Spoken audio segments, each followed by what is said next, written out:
Imagine your business not just surviving, but thriving. Your wealth locked in, your opportunities exploding, and your family's future built on a legacy that never fades.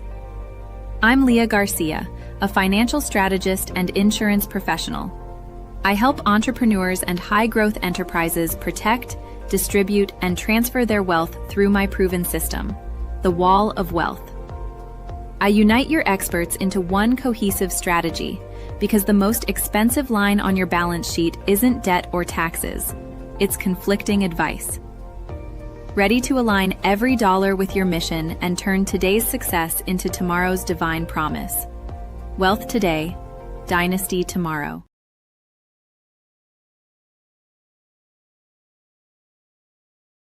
Wednesday, come on in, champions. Come on in. Today's going to be incredible. I hope you've got a notepad because we're going to cover a lot of great stuff, a lot of golden bars, a lot of golden nuggets. If you are here in 2026 and you want to start making money online, I'm telling you, today is your episode. So come on in, get your notepad, get your fuzzy slippers, grab something nice to drink. And by the way, tag somebody who needs to see this. Invite somebody else who needs to see this event, share this event, because today's going to be truly, truly fire. So let's see how we're going here. Make sure we're all good. We are live on Facebook. We're live on LinkedIn, and we are live on YouTube. Pretty soon, we're going to be going live on other places too. I'm going to be adding some more places where I'm going live. Listen, in 2026, it is our year to get in the mix. And what I mean by that is, come out of the shadows. It's your time to shine. It is your time. People are looking for you. So they can't find you if you're not present.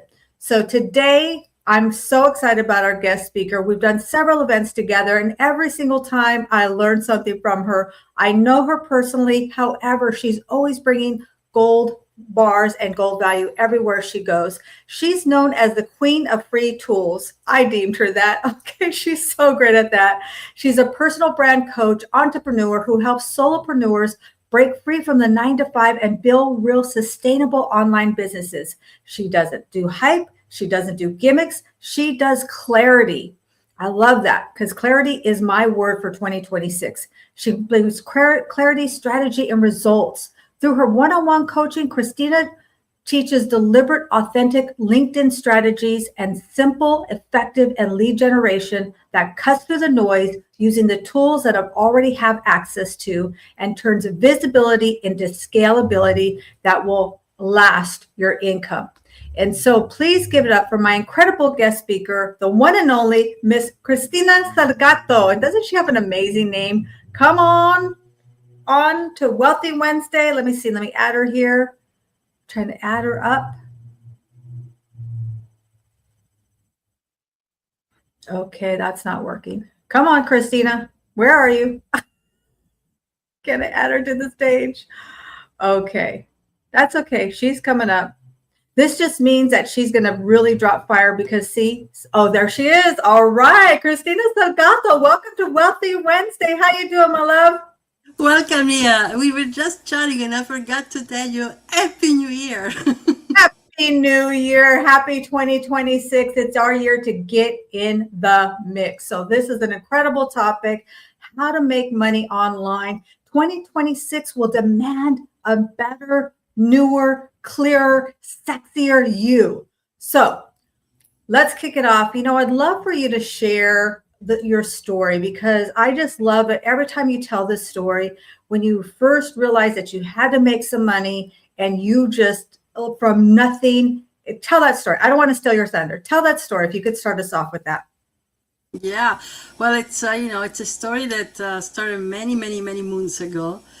I consider myself really lucky that the first time I thought, oh, I need to make some money, I didn't think I need to go get a job. I thought, oh, I need to find something, buy it, and sell it. And of course, I had very little. And I started with things that were near to me. I started in Italy by buying used items at a flea market, fashion items, and reselling them, right? And at the time, there was no internet. So I was reselling it, either through doing student open houses and things like that. And then I actually, here in the US, I started buying secondhand things, and I started learning, teaching myself how to do eBay. And probably I was one of the first eBay accounts that was ever created. And anyhow, so we went from there. Then life happens and you get a job. And fun enough, I actually got into a career whose skills I built by doing these things on my own. And lots of things happen. So this is not my first business. I had many solo entrepreneurs, ventures. One of them that I still carry with me, no matter what I do. It's one day I came back, I returned here from the UK, and in the UK I was a book dealer running an online business and selling antique books. And once I found myself here, well, I had no product, none of those fancy, cool items that I could buy cheaper and sell really high were around me. So I was, sitting at a coffee shop, and I started literally Googling, how can I make money without inventory? And by the way, I have zero money to invest, so just like that, right? And I found print on demand. So I started reading about, if you're an artist and a designer and you know how to use Photoshop and all that, and start putting your design into, mugs, t-shirts, notebooks, all kinds of stuff. I was like, great, I can do that, but I'm not an artist, I'm not a designer, and I don't know how to use Photoshop. But I knew something else. I knew where free images were, public domain images that had no copyright, because that was my expertise, selling antique and rare books. And so I did all that with vintage images that had no copyright. I learned how to use some kind of editing software, and I created these items. So it took a month to make the first dollar, and I was so excited. And I had the right to be, because 6 months later I was making $5,000 a month doing this. Because once you make your first dollar, you prove to yourself that you can do it. And you just say, okay, what did I do? And then that's actually how my whole philosophy started. I realized that I had to niche down each category for each collector, each person that was interested in certain things. And that's what I do today in so many different ways, right? So you have to find where the people that are interested are and hang out with them. So that has never changed. That story, for me creating those items is rooted in 2012. So now it's 2026. That has not changed. Yeah. And that's such a powerful story to me, because you literally started with nothing. And I always say you can start from nowhere and nothing, and you can find a way, and you can go from zero to hero. We really, truly can, because we're entrepreneurs. It's that one idea, that one concept, that one connection, that one inspiration that suddenly changes everything. And you were so determined. You didn't say, you could have easily had excuses. Well, I don't have a printer. I don't know how to design. I don't know PowerPoint. Like, you had all these opportunities to make excuses or just give up. But see, you're a champion, and champions always find a way. And that's what you did. So I think that's so inspiring. And anyone here, if you already have a side hustle and you're looking to expand, great example here. And if you're wanting to start a side hustle, you want to start a side business, I think everyone in 2026 needs to have an additional income stream. They need to have something, even if they're an employee or business owner, we got to have ways to have multiple streams of income. So I want to welcome some people, but I don't know what's going on with my chat. I cannot even access the chat. I'm not sure what's happening here. So all I see is Natalie. Thank you for joining us. And I know there are other people here. I apologize. I'll keep messing with it as we go through, because I definitely want to highlight you and I want to welcome you. And I want to see your comments. I know you're going to have comments, or I know you're going to have questions. So let's I see some people. You do? Okay, great. If you could do that, that would be awesome, Christina. Okay, I'll say hello to the people that are in the comments. Awesome. Okay. So we have Milroy. They're joining us, guests from YouTube. We have Natalie. Hi, Natalie. We have Margaret Martinez. We have Nicole. We have Linda. Linda Mayer is here. We have Christopher. Yeah, and that's who I can see right now. So thank you so much for joining us. I know most of you. Please, don't make it just the Christina show. Ask questions. Anything you want to know, we will do our best to answer. But if you have anything to add, use the comments. And it's very nice that you're saying hello and all that, but really give your point of view in the comments, because that actually was going to give you visibility. So don't just say, yes, of course, hello and Happy New Year, everybody, but leave your point of view, leave your trace in the comments. Boom. Clip that. Listen, one thing I love about you, Christina, and this is how I met you really, is that you're so generous and giving. You have so many ideas and you share them freely. I was trying to figure out how to create an ebook, and I was trying to find somebody that I could pay to start, create my Wall of Wealth ebook. And nobody was really getting the concept. And you told me, hey, just do it yourself. I'm like, what? I don't know about how making ebooks. I don't know about any of this stuff. And he said, no, this is what you do. You guided me. And, since then it's evolved. But what I love is that we can start somewhere. We can start where we are. And that's really such a great value that you bring, is that you're really great at helping people to understand, start where you are, and then build from there. And so you just did it. Another example. Listen, shout yourself out. Talk about yourself. Here on this platform on Wealthy Wednesday, you have the opportunity to share what you do. If you have a link, you have an ebook, you have an event coming up, this is meant to be networking. We're here. We're all entrepreneurs, business owners. Get to know somebody. Have a coffee chat with someone. So thank you for doing that, Christina. I'm not sure why my comments are not working, but hopefully they'll come up soon. So let's just talk about what is the first thing we need to do to start a business. You said, it's about your clarity. And I love that you say that, because clarity is my word for 2026. You say it's about clarity, confidence, and choices. So what would you say about that? Well, you have to take an assessment of who you are and what you're good at, and what it is that you would like to do. You could sit down with notebooks and write pages after pages of business ideas, right? And by all means, go ahead and do that. But then look at them individually and say, what do I have here that I can, I actually have the tools right now to start, right? And would I actually enjoy this? And did I write it down because I think I'm never going to be there, so I wrote it down? Oh, sure. I want to be, somebody that builds spaceships. So maybe you wrote that down. Yeah, okay, business is not for me. I'm never going to get there, right?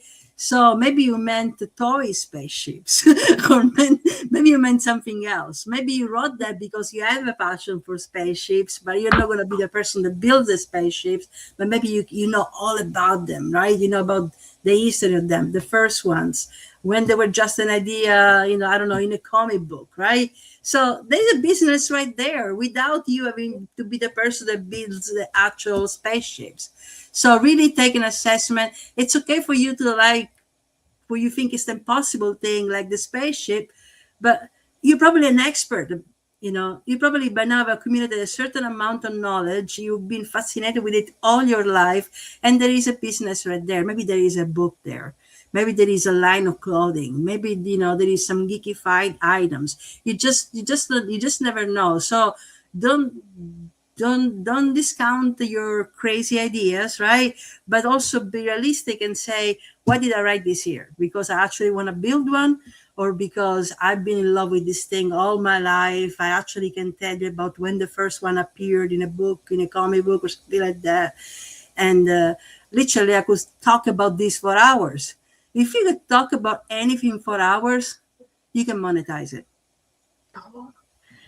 And I would add to that is people want to see the journey.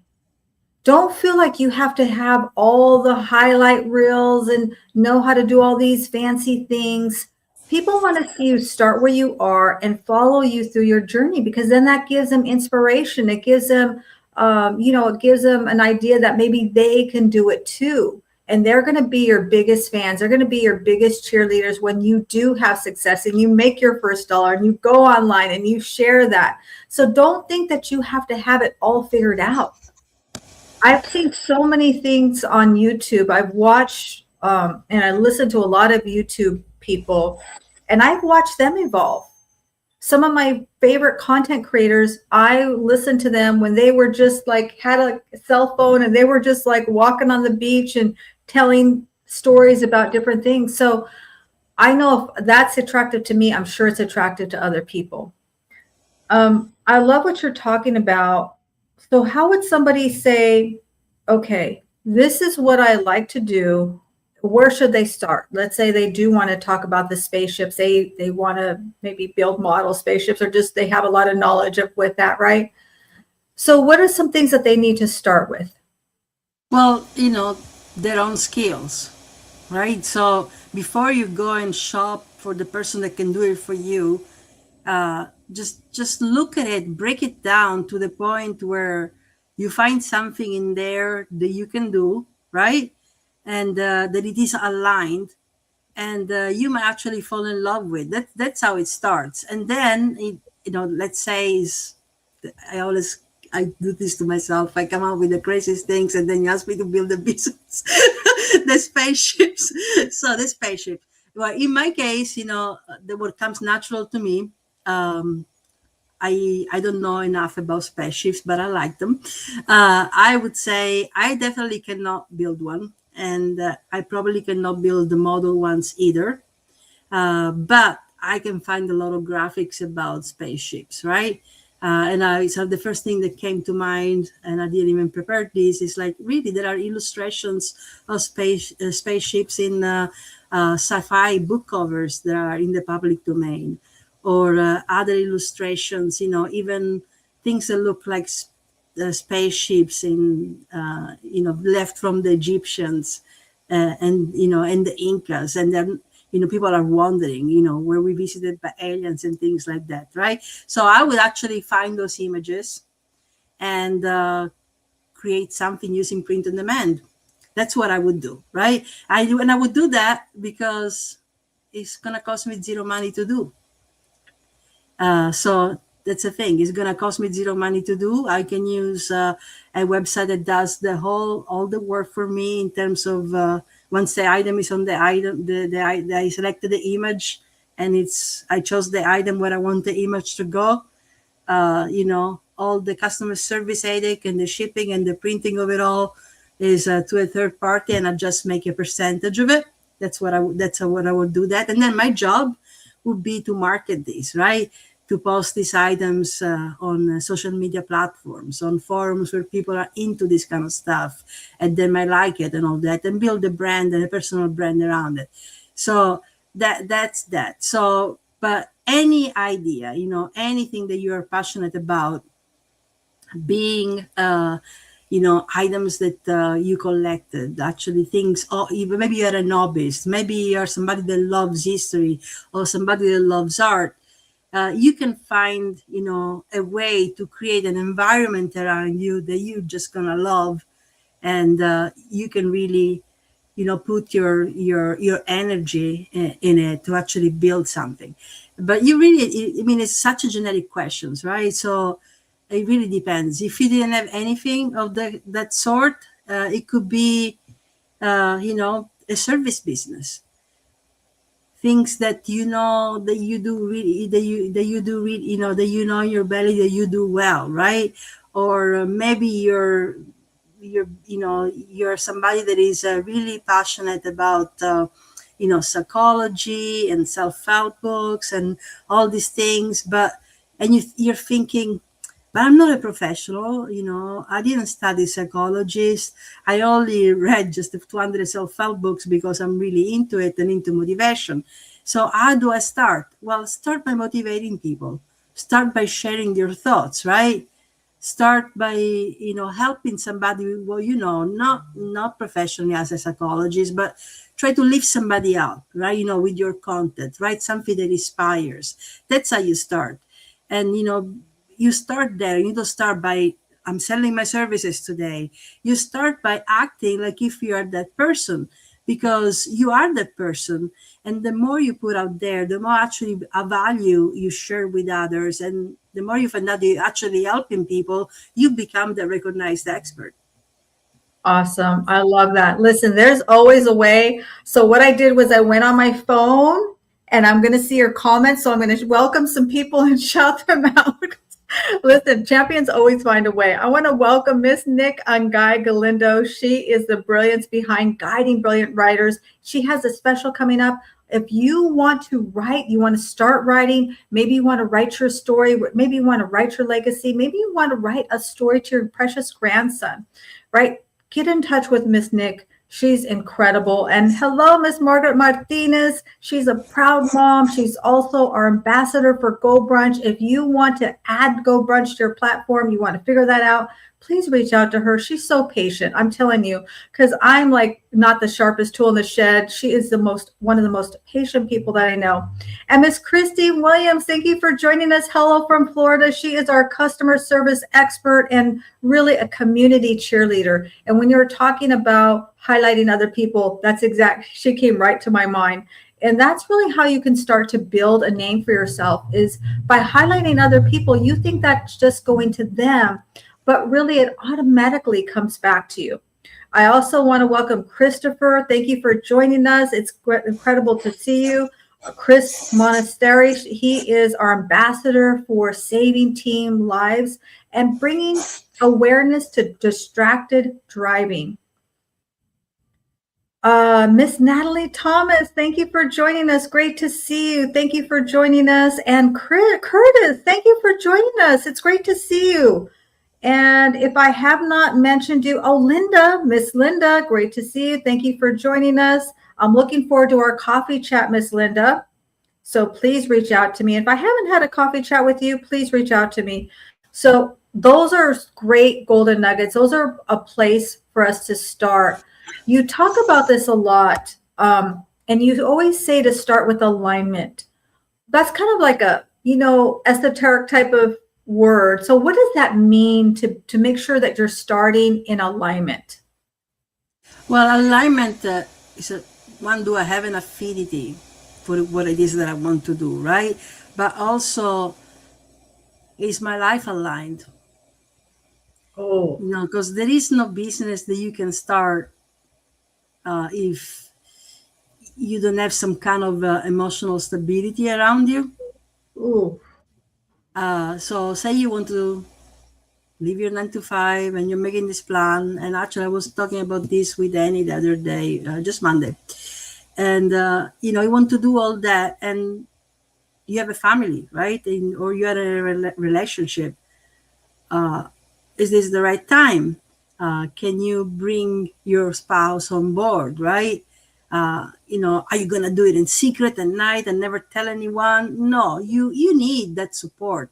So maybe you cannot, blow up your life right now and just, I'm going for it and that's it. But you should have the conversation so that you have that kind of support, right? You should share what you do with the people that live in your same household. You cannot just be the crazy scientist in a corner doing it all on their own and they're thinking, what's going on? She's going nuts. How come they're not watching TV with me, or what's going on there, right? Yeah. So aligning your life like that. And also, this is going to require a lot of energy, especially if you start, while you're keeping a job. So, you have to get healthy. I'm not saying that you have to lose 50 pounds and change your life overnight, but, really try to take care of yourself, from where you are as best as you can, because you're cultivating your biggest asset, yourself. And you're the only person that can make this happen. Without you, there is no business. That is so powerful, Christina.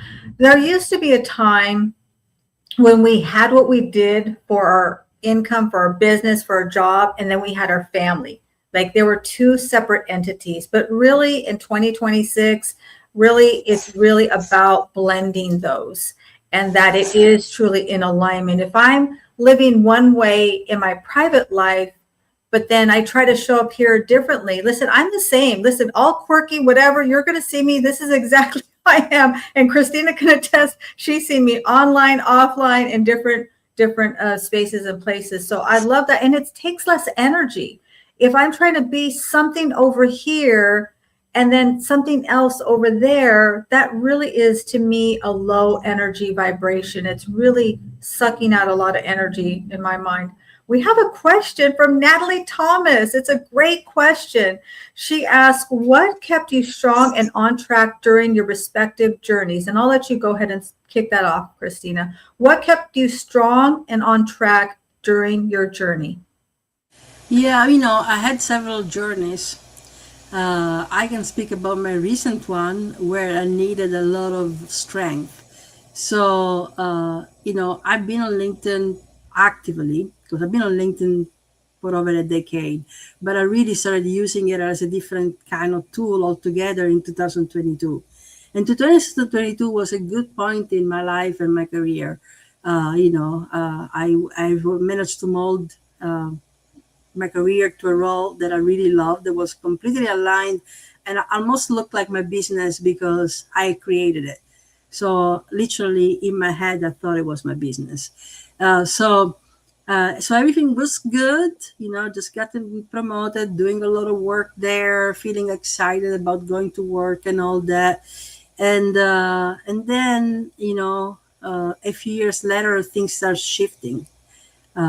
So the company where I worked merged with another entity, which was a similar entity. But everything that I had created, all the company culture, disintegrated overnight. And literally everything there was, they didn't care what it was. They just had to go. And I watched people that were mentors to me, allies, supporters, friends, losing their jobs for 9 months in a row, wondering if I was next, literally every day, right? And it was very sad, because some of them are still looking for work as of today. This happened in September 2024. And I was strong because I had already started something.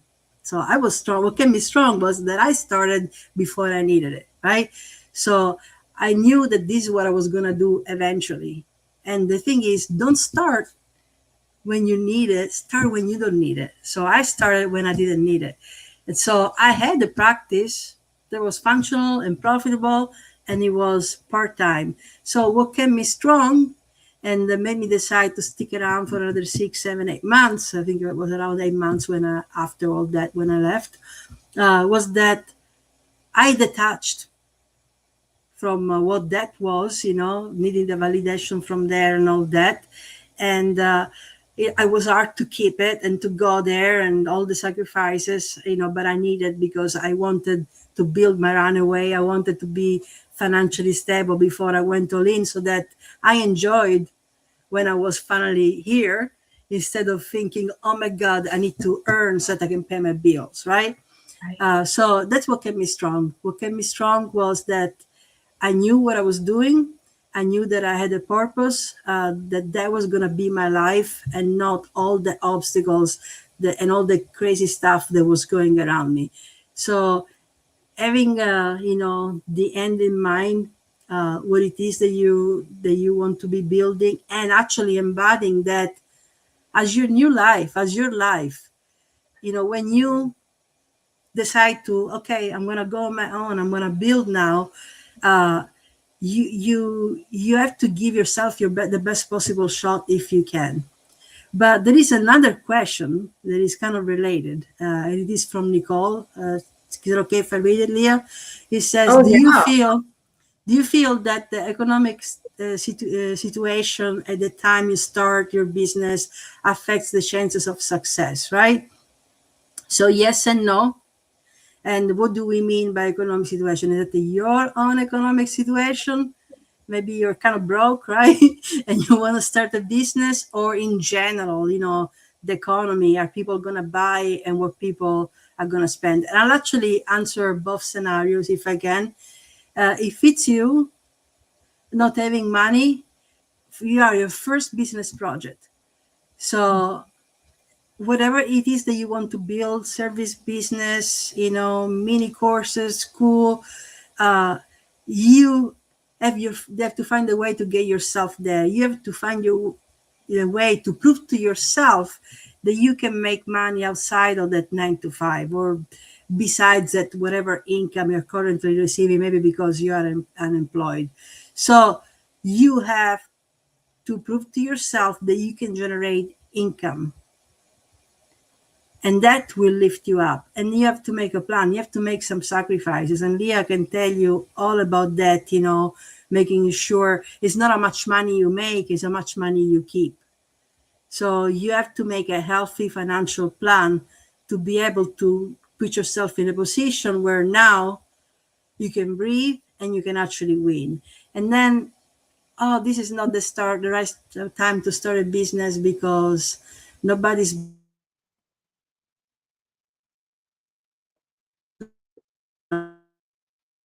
to adapt. If that's really the case, maybe you have to meet the clients where you are in this particular economic situation, right? It doesn't mean to sell your services for less, but it means maybe to create some services that are accessible even to those people that are thinking 2026 is not the year I'm going to make this kind of investment because it takes $3,000, $4,000, $5,000, right? But maybe you can create some quick win packages. Something that you can give somebody a quick win, a way to get started. And you know what will happen? When the economic situations improve for them, they'll come in for the full package. Yeah. They'll remember that you got them started. So, you know, you have to adapt. Your chances of success, I think, are really proportionate to your willingness to adapt. I can tell you that when I was selling antique and vintage books, right, there were years where people would pay anything just because they had to have it. And the years where the same collector would not spend that kind of money, but the person that adapted, and in the case was me, also had the second best thing available at a lower price. So I found that the same collector that a few years ago had no problem spending, you know, £900. I was in England at the time, like about $1,200-$1,300 on a bookbinding book, right? One of the most first print, perfect with great illustrations, would be perfectly okay spending $50 for something that had the same type of content that they could use. So that they could get started, you know. So there were something that was for collectability and something that was for instructional value.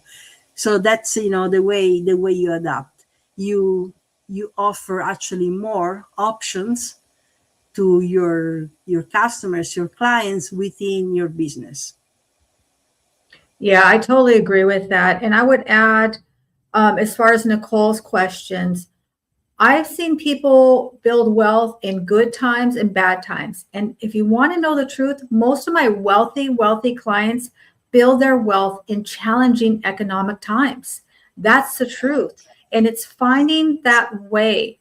So understanding that, who is that ideal customer that can write a check for your business, write a check for your product, and having those different levels. That entry level is really important. We call it like a door opener, right? What are those giveaways? What are the things that you can create to give value? And then when they do have those resources, they'll come back to you. And I've had people who've never done business with me send me referrals. And I just think that's a huge compliment, because it's like they can't afford the services, or maybe I'm not the right fit for them, but they still see the value in what I do. And I think that's where really it becomes a compound pounding. I would like to also answer Natalie's question if I could. What helped me keep me strong and on track is because of my upbringing. I grew up on food stamps and welfare, and I know what it's like to not have money. If you want to talk about growing up in the ghetto, listen, if you don't know about the government cheese, if you don't know about finding oatmeal and finding all different ways to use oatmeal, then you don't know what it's like, right? And I could tell you stories and stories, and I always wanted to do something great. I tell my story of the Windex, and that is absolutely true. I know it sounds Pollyanna, but it's true. I always wanted to do something great. I've been in this industry now 20 years, and I've seen a lot of people come through their life. And unfortunately, I've seen a lot of people pass away. And I don't want to be one of those people that just comes here, lives our life, and pass away. I want to leave an impact. And so if any time that I ever get a little bit off track, I think about the impact that I want to make, the impact I want to make to my family, the impact that I want to leave to my precious grandson, the impact that I want to make to my community and to my church and the people around me. I want to have a positive influence. And I talk about this, that I believe I'm the one to change my family's last name forever. And if you're here, it's because you're that one for your family. So great question. Thank you, Christina, for your help, because I did miss that question there. So we've talked a lot about like that process. So say somebody really is starting their business, they've made some money, but they're kind of plateaued. Maybe they've made their first 20 or 50,000. I find that 50,000 is kind of that first hurdle to get past, right? That first 50,000. What are some things that they need to do? And then we're going to dive deep into social media. But what are some things they can do? Like if they're making some money, but it's just not quite hitting the mark, they're just not quite at a point where they can fire their boss, what would you say? This actually happened to me, right? So I was making money, but I was not at the point where I could fire my boss, or so I thought. So first of all, why that made me think that I was not at the point that I could fire my boss. There is a lot of things to consider. One, where do you live? What your expenses are. So in my case, I live in the most expensive place in the world. You do. The San Francisco Bay. So I was doomed. Yeah. Right. I needed to make my $100,000 plus, revenue for a job, or I was doomed, right? So it was hard for me to leave a good paying job like that. And so what do you need to do? Well, you need to figure out what is the least amount you can live with without becoming homeless. So that's what I did. There you go. I love that. And make sure that was coming in every month out of my business, and don't touch it. I kept it there. I put it somewhere where there was some kind of interest. You'll be proud of me for that, And so I kept it there, and then scale from there, right? So then after you do that consistently for 3-4 months, say, okay, so what is that I'm not doing? Why am I only bringing this much money, right? How can I double? How can I triple? Because I really needed to double and triple to be able to say, I can breathe, and I know then I can scale after, right? So you have to revisit what worked. You don't have to come out with the next crazy idea. Just revisit what worked, and who was willing to trust you enough, to get you there. And I literally picked up the phone and asked them, why me? Why are you working with me? And what would you change even? I even asked for the harsh criticism. That's what I did. And that actually helped me find the next person that needed the same kind of support that I was offering them. And also it made me realize of some of the things that I wasn't doing. So they told me that they appreciated things that I never even included in my package. And somehow they were getting that from me. So they actually opened the door for me completely to say, okay, I actually need to work I mean, I'm limiting myself. And this is part of my service. And it's something really silly. I mean, I never thought that I should be promoting, audit of LinkedIn profiles.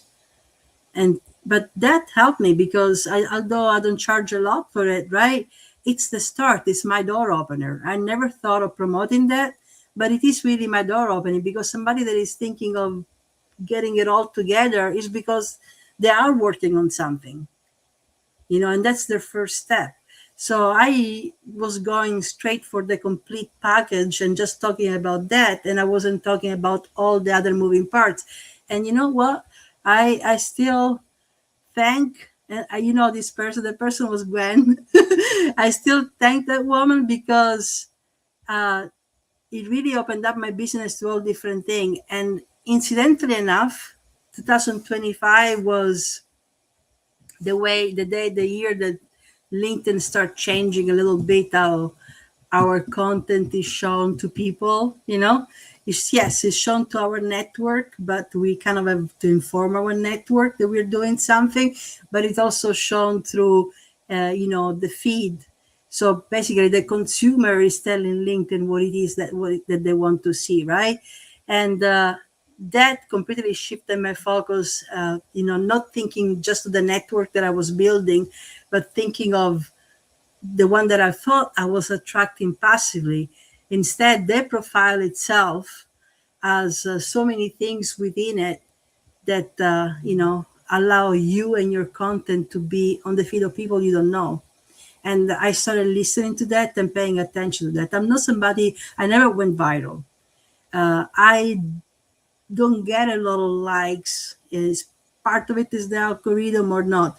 But I talk to a lot of people because I filter my audience. So if somebody new is looking at my profile, somebody new is liking something, I send them a message, especially if I think they fit, the people that I work with. And then I created newsletters, right? And the reason why I did that is because must have 8,000 followers, but they filter my followers. Now I know who said, I'm interested in this content, right? And I pay more attention to that audience because I either engage with their content, I see what they're doing, or if I have a promotion, I don't bother blasting it on LinkedIn. I just send them to them through my email list. Yeah. And you were after me for a long time, I got to confess, to do a newsletter, and I resisted you. I made every excuse in the book, and you were so wonderful. You just kept chiseling at me. See, that's fire. You see, you do hear the fire engine? Yes. That's how fire this is. And I resisted it, and I'm so glad that I did. I think I'm on my 5th or 6th edition. But now I'm really finding that I'm enjoying it. It's like it's a great challenge to be able to put that out and really being able to identify that audience and opening up really so people understand really what you do. I would encourage everyone to start a newsletter, even if it's bi-weekly. Start somewhere. It is free. Listen, Christina's the queen of the free tools. And she just said to start a LinkedIn newsletter. So you got to do it. Listen to her. She is brilliant. How do we find out? Let's talk about social media. How do we know what is the best platform? I mean, there's so many different platforms. I love LinkedIn. I'm a diehard LinkedIn, but I'm also in other areas. What somebody needs to think about when they are thinking about the different platforms? How do they know?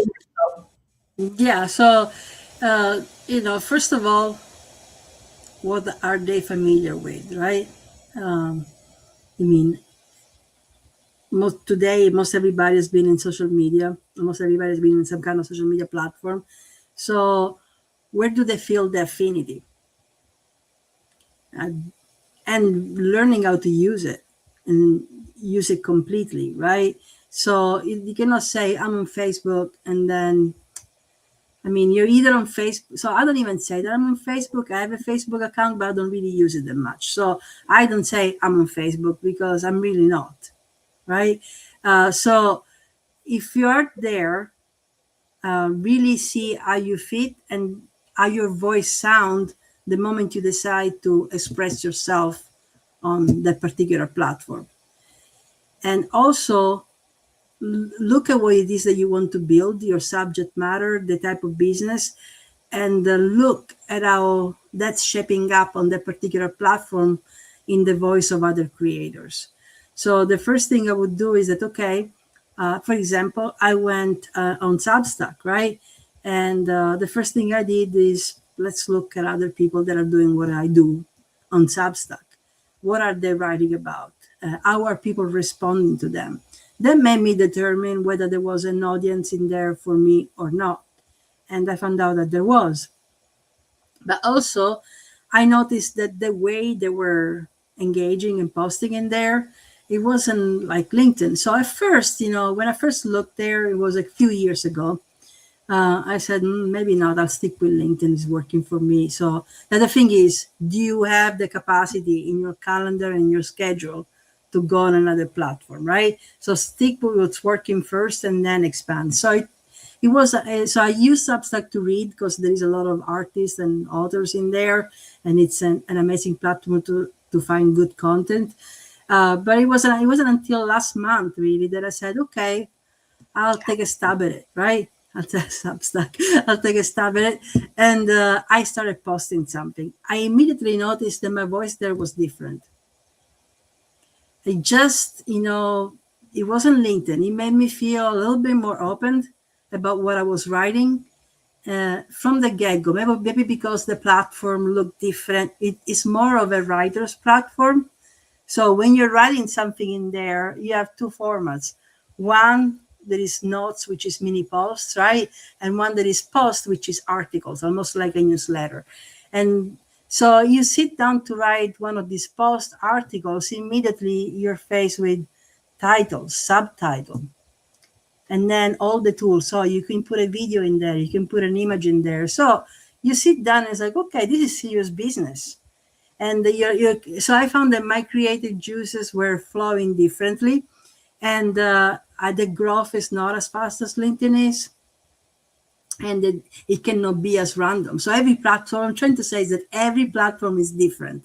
So in this other platform here, the growth is not as fast as LinkedIn, and it cannot be random. Why? Because people subscribe to your content, right? So don't think that just because you subscribe to everybody, now you're going to have a bunch of subscribers.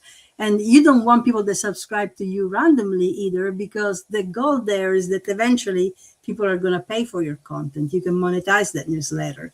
So it's really slow. And if somebody subscribe, it's an honor, right? So you get to know them. I had 10 subscribers. I talked to them. 3 are now clients. So that's the thing.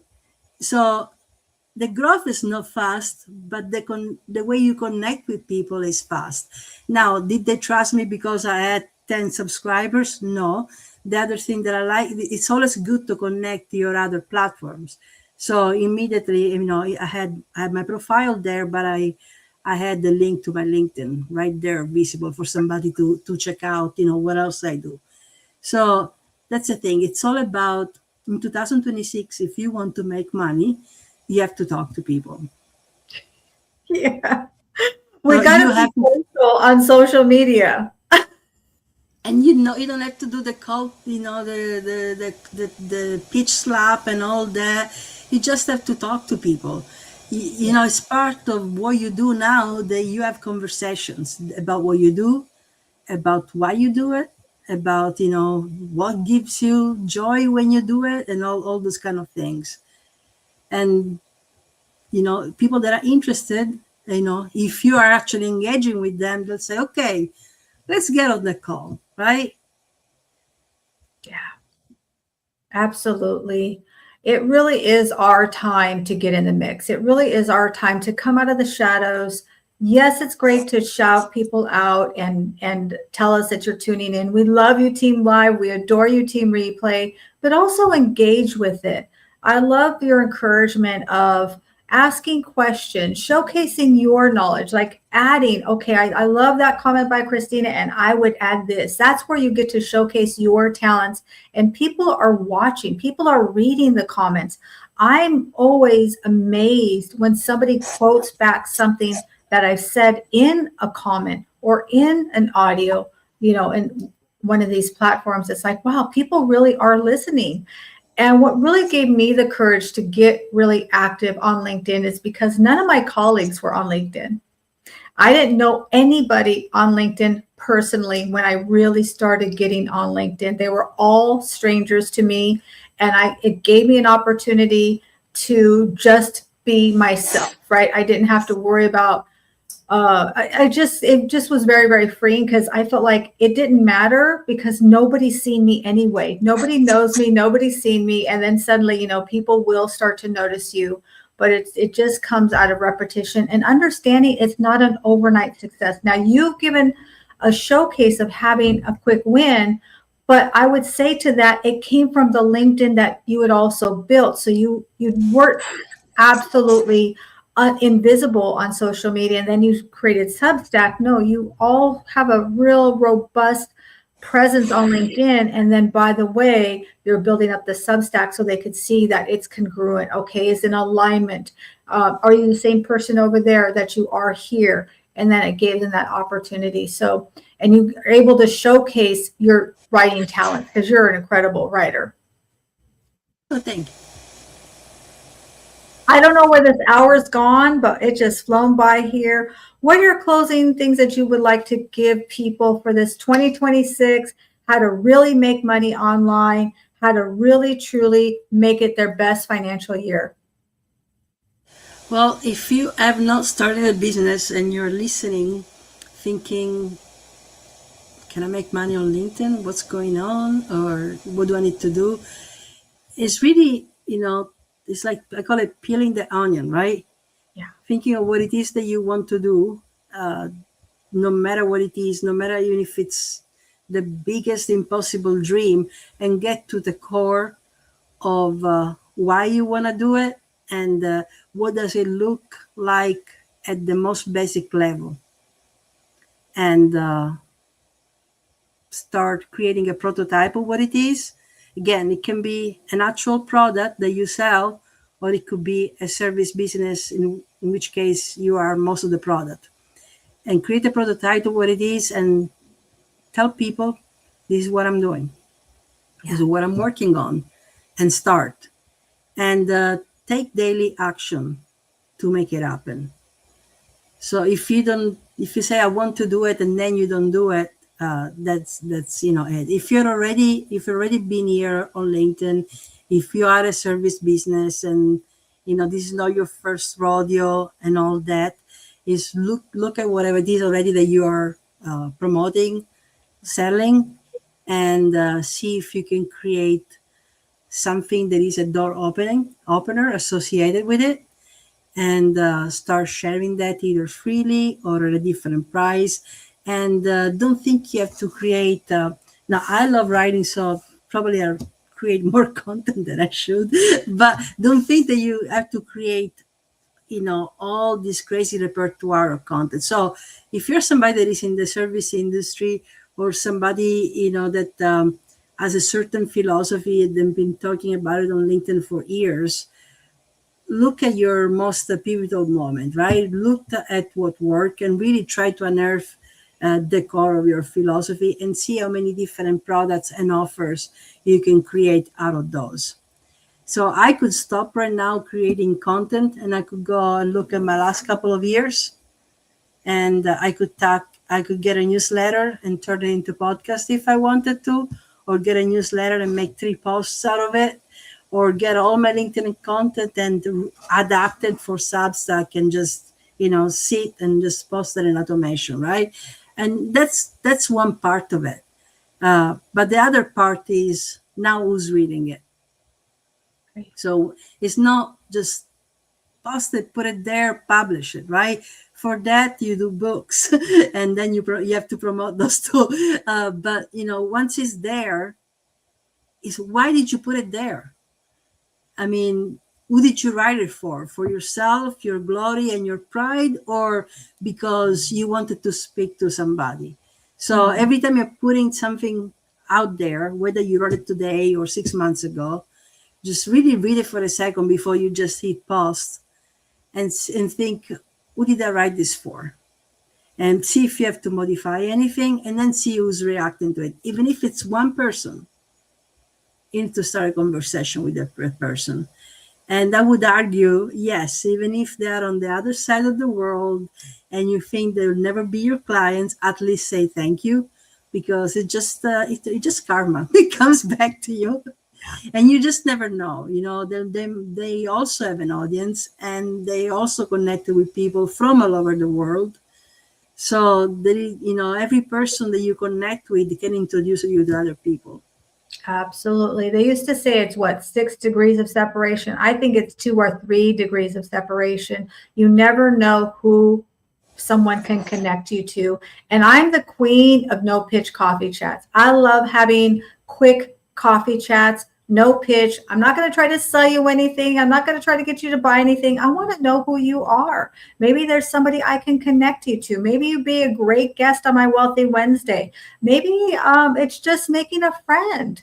And I don't say just. I'm trying really not to use that word. Maybe it's making a new friend. We talk about bringing love to the world, but then we don't want to have these conversations because we're so worried. I had somebody who scheduled an appointment with me because he liked my content, and then he canceled the appointment. He said, well, you're just going to try to sell me something. I thought this was a coffee shop, but that's okay. Listen, not everybody's in alignment with you. So just have conversations without an agenda, right? It doesn't always have to be an agenda. There is time for the sale. There's time for us to pitch, but let's get to know our audience so that you can shout them out when they do show up for you and they do share your content. You never know who's going to share your content either. So that's such brilliance, Christina. Well, the other thing is that there are a lot of people with agendas on the platform. So unfortunately, that was giving DMs a bad name, right? So I would say if you're making friends, start making those friends in the comment and by supporting other people's things, right? So first, you don't have to go in their DMs immediately get on a call with me, but really start interacting there. And, are they really active on LinkedIn, right? You'll notice if they're active, you'll end up interacting. But if it's somebody that does something just every now and then it's probably not your ideal client either, if you're looking for clients. But about that, it's, you talked at the beginning, we were talking about organic leads, right? This is lead generation one-on-one. It's not, a list of leads that you're going to call that you get from somebody else. This is the fastest way to actually reaching out and getting conversation and opening doors, because you're manning those leads yourself. So my rule is that every day I'm interacting with 10 new people. Yeah, absolutely. And that's my little list, right? And if the conversation goes farther, some of them become warm leads. And then that's when I follow up. And I don't follow up right away. These are my programs. Pick one. I actually follow up by giving advice, by sharing resources, and so on, and inviting people to Wealthy Wednesday, or when I'm live on Monday, or when I do things with others, and collaborating. So I was telling Leah, I don't like doing things like going live alone on LinkedIn. I saw, you are with Danny, and you are with Americo, and you are with Leah. Well, yeah, these are the people I like to collaborate with. They were open to and generously generally share their stage with me. And that's what it is. I mean, you cannot be just your own soapbox, right? You have to have somebody else next to you, somebody that, trusts you and wants the best for you. Like Leah, I know that Leah wants the best for me. So I'm always happy to come on her show. And I'm always happy to have you. You always bring a ton of value. And I'm going to say, clip that. Hopefully StreamYard will capture that. That was a ton of gold nuggets, a ton of gold bars. That's going to do it for this episode here. I'm going to go ahead. Thank you so much, Christina. I'm going to put you backstage, and then I'm going to have my story time. I'm going to end 2026 with story time on Wealthy Wednesday. I think it's important that people understand a little bit more about not just what I do, but the community that I serve, the people that I'm able to help. And today I really want to highlight something that's really near and dear to my heart. I've been in this industry 20 years and I've delivered many death claims. Unfortunately, I've had clients who have passed away. And I'm processing a death claim currently for somebody that we lost from our family, my sister-in-law, who's more like a sister to me. And as I'm doing this paperwork, it just reminded me of how we got to the point of her getting life insurance. I was helping her with a retirement plan. And so her insurance, her life insurance was through her job. So she wanted to have her own coverage. She was 64 at the time. And we were looking at getting her $500,000 in coverage.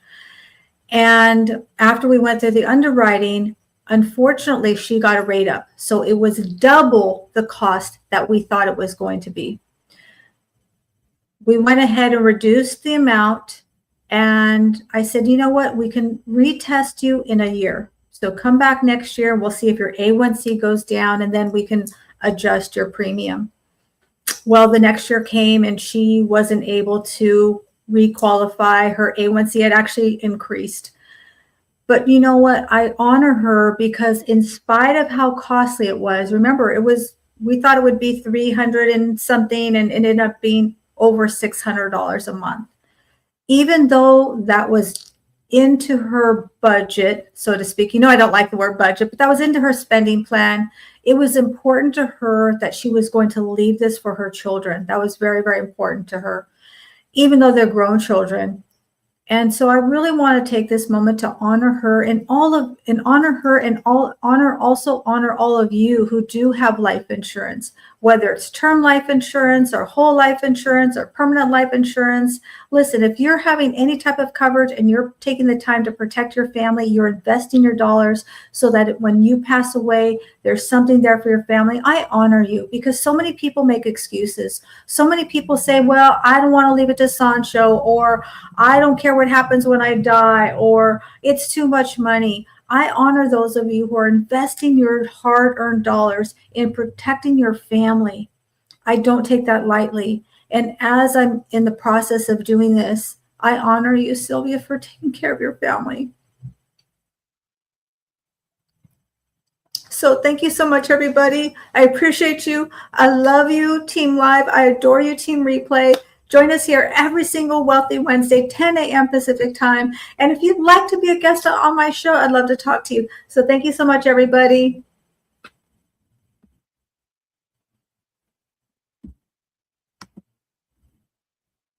Are you ready to take control of your financial future? Introducing Leah Garcia's Wall of Wealth, the ultimate one-page financial plan to protect, distribute, and transfer your wealth with confidence. Whether you're a business owner or just starting your financial journey, this step-by-step guide gives you the tools to create a solid foundation for long-term success. Don't wait to transform your money mind shift. Download your free copy today at leahgarcia.io and start building your wall of wealth now.